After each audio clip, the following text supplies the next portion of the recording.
What we've heard from the Hungarian government in the last couple of weeks, trying to defend essentially that law that allows Viktor Orban to rule by decree.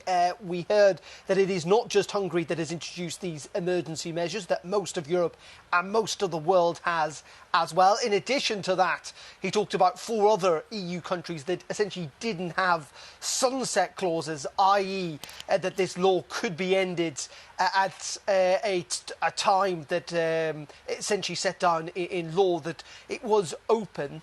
And we know in the past, for example, they've talked about Belgium, where there is a minority government essentially in place that doesn't have the support of a majority of MPs but does have wide-reaching powers.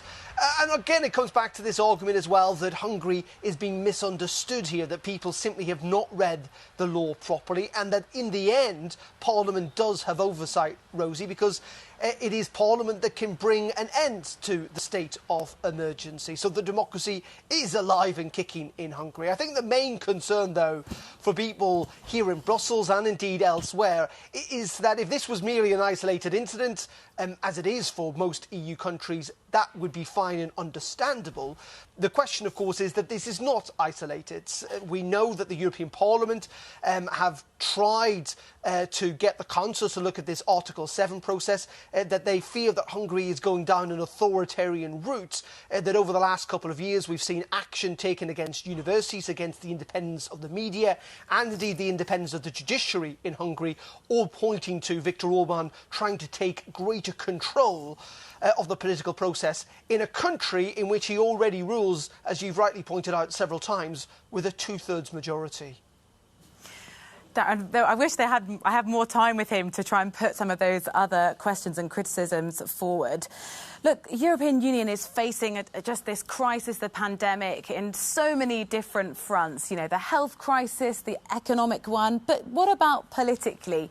These type of relationships, the accusations that some countries are exploiting the pandemic for political means, what does this mean for the future of the EU?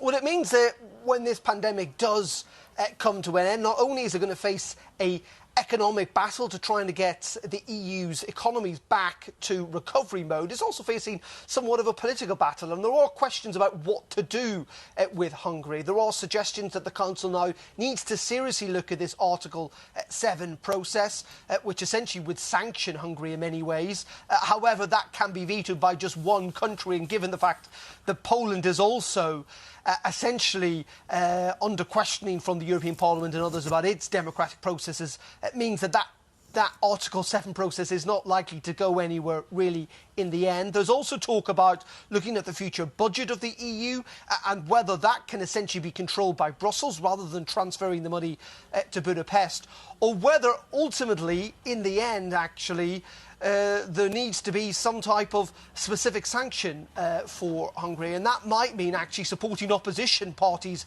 and political movements in Hungary to ensure that they receive the right level of funding, given that funding has been withdrawn in recent weeks. This is all very difficult, though, of course, for the EU. Hungary will continue to make that argument that Viktor Orban is widely supported, which he is, in his own country, and that at the end of the day, you know, the EU is not just made up of institutions like the Commission and the Parliament, but it's also made up of member states, and member states do have the right to act within their own laws, to create their own laws, and to make their own political judgments. And the EU, in some ways, Rosie, doesn't help itself. Just look at what's been announced today. The Coronavirus Response Investment Initiative, which essentially set aside €37 billion worth of funding to help countries in need during this pandemic.